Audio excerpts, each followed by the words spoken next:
Well, first of all, I would just say the attention I pay to the business and the craft. I love the craft so much. I love the industry. I love the music business. So, and I don't see myself leaving the business anytime soon. So, if you think like that, the first thing you want to do is to think of sustainability and how to stay consistent and stay relevant. And I don't have any other business. This is all I do. This is what I raise my kids with. So I put in my 100. Everybody around me know I don't play. And every morning I wake up, I always think of how to revolve, how to stay relevant.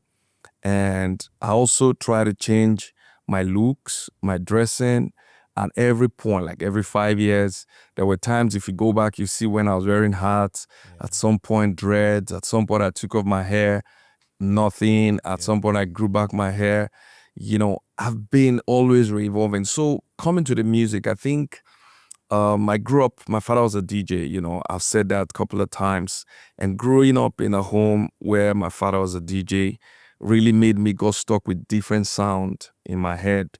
My father, Afrobeat, jazz music, R&B, then my local cultural sounds and all that. So everything is embedded somehow. So when I found myself in the music space creating music, those things are popping up. So, but what I did was I tried to dish them out one at a time, one season at a time.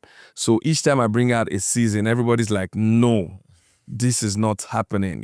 So this element of surprise has helped me. If you see me do dancehall, you'll be shocked if I'm from Jamaica. Yeah. Because I grew with dancehall in Ajigule. We go to Ragadov Chapel. If you ask people like Daddy Shoki, they will tell you where we do dancehall, do challenge. Then we're very little. We were looking at Daddy Shoki Dam, Baba Frayo, name it, Uncle P. So I have that element of dancehall. I have the gospel one. I was raised in the church and I was in the choir. So all these things are the versatility I have inside of me, but most people didn't know, right? So this is just, so now in my career, I'm not in a hurry. I'm not chasing hit record. I'm not chasing awards. I'm not chasing anything. I'm just trying to engrave my name in the industry in a nice way. So that was when I realized, okay, this is time for you to focus on you. So I wasn't running with anyone. I was just focused on trying to express myself from the inside. And that is the most beautiful thing I think I've ever, done for myself. That decision of focusing on KC and my craft. And that's what's given back to the new energy I have. And I think right now, from when I started, this is the time I'll say that I've made the most profit, the most appearances in different parts of the world. And I think I'm so excited that I'm alive now to benefit, some of the things I lost when I started.